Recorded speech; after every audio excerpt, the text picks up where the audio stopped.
Hello students, welcome to the AIIMS study material channel. आज हम सी language start करने जा रहे हैं, जिसमें हमारा पहला टॉपिक है introduction to C language. C language का इंट्रोडक्शन, कुछ पॉइंट्स लिख रखे हैं, उसको स्टडी करता है। C language is developed by Dennis Ritchie in 1972 at Bell laboratories. तो सबसे पहला पॉइंट हमको यही याद रखना है कि सी लैंग्वेज को बनाया किसने। तो सी लैंग्वेज को बनाया था, उनका नाम था डेनिस रिची। कब बनाया? 1972 में। और कहाँ बनाया? बेल लेबोरेटरीज, यूएसए में। ठीक है। सेकेंड पॉइंट है, it was developed to overcome the problems of previous languages such as BCPL etcetera. C को बनाया क्यों गया? इसको इसलिए बनाया गया, इसके पहले की जो लैंग्वेजेस थी जिनका नाम है BCPL एक्सेट्रा, उनमें जो प्रॉब्लम्स थी उससे ओवरकम होने के लिए इसका डेवलपमेंट किया गया। अभी इसका डेवलप क्यों किया गया, उसका मेन काम क्या था वो देखते हैं। It is developed for creating system applications that directly interacted with the hardware devices such as drivers etcetera. तो सी लैंग्वेज को मेनली सिस्टम एप्लीकेशंस को क्रिएट करने के लिए डेवलप किया गया। सिस्टम एप्लीकेशंस कौन सी? जो डायरेक्ट हार्डवेयर डिवाइसेस से इंटरेक्ट कर रहे हैं, उससे कनेक्ट हो सके, जैसे ड्राइवर्स। ठीक है। सिस्टम एप्लीकेशंस में मेनली हम ये भी बोल सकते हैं कर्नल्स, ड्राइवर्स, OS बनाने के लिए सी को डेवलप किया गया था। नेक्स्ट पॉइंट है, C programming is considered as the base for other programming languages, that is why it is known as mother language. जो सी लैंग्वेज है उसको मदर लैंग्वेज कहा जाता है। क्यों? क्योंकि जितनी भी उसके बाद लैंग्वेजेस आई थी वो सब किस पे डिपेंड करती है? सी पे। जो बेस है वो सी लैंग्वेज है। सी से ही एरे, फंक्शन, ये वाले कॉन्सेप्ट लिए गए हैं उसमें। तो सी लैंग्वेज की एक जनरल डेफिनेशन, सिंपल डेफिनेशन क्या हो जाएगी?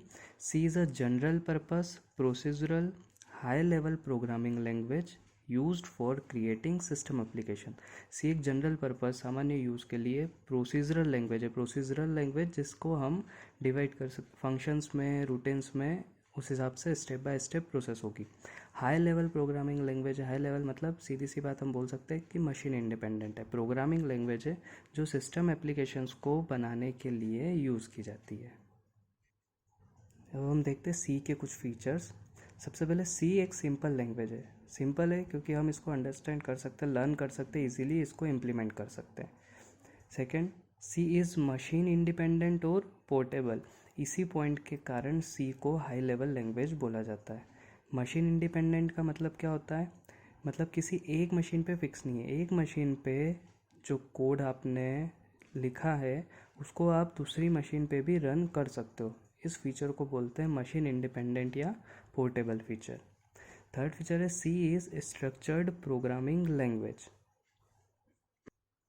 स्ट्रक्चर्ड प्रोग्रामिंग मतलब जो भी आप कोड लिखते हो उसको आप ब्रेक कर सकते हो, अलग अलग पार्ट्स में लिख सकते हो, जिससे आपको समझने में और उसको मॉडिफाई करने में आसानी हो। नेक्स्ट फीचर है, C is a procedural programming language. मतलब एक प्रोसेस के अकॉर्डिंग काम करता है, step by step. C is a mother language, ये हमने देख लिया क्योंकि सी क्या है? एक बेस लैंग्वेज है। इसके बाद जितनी भी लैंग्वेजेस बनी वो सब सी को फॉलो करती है। उनके जितने भी कंपाइलर्स बने वो सी लैंग्वेज में बने गए, और सी के जो मेन कॉन्सेप्ट है, एरे है, फंक्शंस है, वो सी से लिए गए, इसलिए हम सी को बोलते हैं मदर लैंग्वेज। इसके अलावा जो कुछ फीचर्स है उसमें आता है मेमोरी मैनेजमेंट। सी में हम मेमोरी को मैनेज कर सकते हैं। जब हमें मेमोरी लगती है तब हम मेमोरी ले सकते हैं, जब हमको मेमोरी की ज़रूरत नहीं होती है तब हम फ्री कर सकते हैं, जिसको हम बोलते हैं डायनेमिक मेमोरी एलोकेशन। उसके बाद सी का एक और फीचर है स्पीड। बहुत जल्दी सी के प्रोग्राम रन होते हैं। नेक्स्ट फीचर है पॉइंटर्स। हम पॉइंटर्स की मदद से मेमोरी से इंटरेक्ट कर सकते हैं। नेक्स्ट फीचर है रिकर्शन। रिकर्शन का मतलब होता है, सिंपल डेफिनेशन है, फंक्शन कॉलिंग इटसेल्फ। मतलब अगर एक ही फंक्शन से हमारे को बार बार कॉल करना है तो हम किसका यूज़ कर सकते हैं? रिकर्शन का। और जो लास्ट फीचर है वो है रीच लाइब्रेरी। रीच लाइब्रेरी मतलब सी की जो लाइब्रेरी है उसके पास जो पहले से सारी हेडर फाइल्स है, इनबिल्ट फंक्शंस है, वही इतने हैं जिनको हम आसानी से यूज़ कर सकते हैं।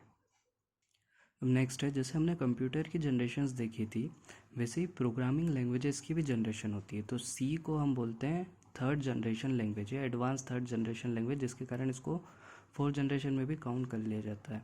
तो सी कौन सी लैंग्वेज है? Third generation language. ठीक है। एक ब्रीफ इंट्रो प्रोग्रामिंग लैंग्वेजेस की जनरेशन का। फर्स्ट जनरेशन उसको बोला जाता है जो 1 और 0 पे काम करती है, एकदम बाइनरी लैंग्वेज पे। Second generation language assembly language इसको बोला जाता है। Third generation language high level languages जैसे C++। फोर्थ जनरेशन लैंग्वेजेस जिसमें प्रोग्रामिंग बहुत कम करनी पड़ती है वो फोर्थ जनरेशन में आती। और फिफ्थ जनरेशन लैंग्वेज जिसमें आर्टिफिशियल इंटेलिजेंस आता है। तो ये था जनरेशन ऑफ प्रोग्रामिंग लैंग्वेजेस के जनरेशन का इंट्रो। तो सी को हम बोलेंगे कि ये एक थर्ड जनरेशन लैंग्वेज है। अब सी की हिस्ट्री देखते हैं थोड़ी सी। सबसे पहले जो लैंग्वेज बनाई गई थी वो थी एल्गोल। कब बनाई गई थी? 1960 में। एल्गोल का फुल फॉर्म होता है एल्गोरिथमिक लैंग्वेज। एल्गोरिथम्स पे बेस्ड थी एल्गोरिथमिक लैंग्वेज। इसको किसने बनाया था? इंटरनेशनल ग्रुप था, बहुत सारे साइंटिस्ट थे अलग अलग जगह के, इसलिए इंटरनेशनल ग्रुप। और ये किस पे बेस्ड थी? इसमें ब्लॉक स्ट्रक्चर पे ध्यान दिया गया था, मतलब केवल एक ब्लॉक बनाया गया था, उससे उस प्रोग्राम को बनाया जाता था, उस पर ध्यान दिया गया था एल्गोल में। लेकिन ये सफिशिएंट नहीं था एक अच्छा प्रोग्राम या अच्छा कोई सॉफ्टवेयर या एप्लीकेशन बनाने के लिए। इसके बाद 1967 में मार्टिन रिचर्ड्स नाम के साइंटिस्ट ने एक लैंग्वेज बनाई जिसका नाम था BCPL। BCPL का फुल फॉर्म है बेसिक कंबाइंड प्रोग्रामिंग लैंग्वेज। और ये लैंग्वेज उन्होंने बनाई थी ऑपरेटिंग सिस्टम को राइट करने के लिए। ऑपरेटिंग सिस्टम किस लैंग्वेज की मदद से लिखने के लिए? BCPL लैंग्वेज की मदद से लिखने के लिए। इसके बाद 1970 में केन थॉम्सन ने बी लैंग्वेज को डेवलप किया, जो कि एक अर्ली वर्जन था यूनिक्स ऑपरेटिंग सिस्टम का। ये BCPL के बाद उस लैंग्वेज का नाम क्या दे दिया? बी। तो जो यूनिक्स ऑपरेटिंग सिस्टम है उसका जो अर्ली वर्जन था वो किस में बनाया गया था? बी में।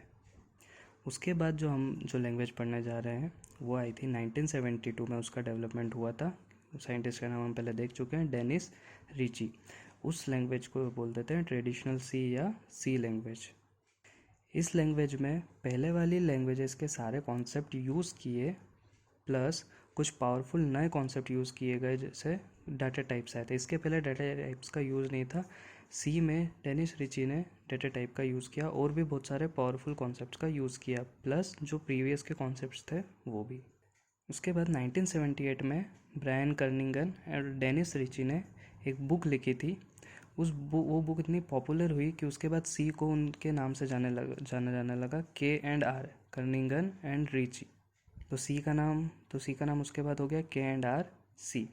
इसके बाद सी को कोई मानक नहीं दिया गया था, कोई स्टैंडर्ड नहीं दिया गया था। तो फिर आंसी जो एक स्टैंडर्ड इंस्टीट्यूट है जिसका फुल फॉर्म है अमेरिकन नेशनल स्टैंडर्ड इंस्टीट्यूट, उन्होंने एक कमेटी बिठाई और सी के एक वर्जन को स्टैंडर्ड प्रोवाइड किया गया। कब? 1989 में। उस स्टैंडर्ड के बाद सी को बोले जाने लगा आंसी सी। सी के इस वर्जन को C89 भी बोल दिया जाता है 1989 के कारण। उसके बाद ISO एक और ऑर्गेनाइजेशन है, इंटरनेशनल ऑर्गेनाइजेशन फॉर स्टैंडर्डाइजेशन, ये भी स्टैंडर्ड देने का काम करती है। तो इसने 1990 में सी के वर्जन को स्टैंडर्ड प्रदान किया, एक मानक प्रदान किया गया। उसके बाद से इसको ISO C या ANSI ISO C भी बोला जाता है। तो ये था सी का बेसिक इंट्रोडक्शन, उसके फीचर्स और इसकी हिस्ट्री। इसके बाद से हम अगले लेक्चर में देखेंगे सी के जो बेसिक एलिमेंट्स है, वेरिएबल्स, कीवर्ड्स, आइडेंटिफायर्स, ये सब हम नेक्स्ट लेक्चर में देखेंगे।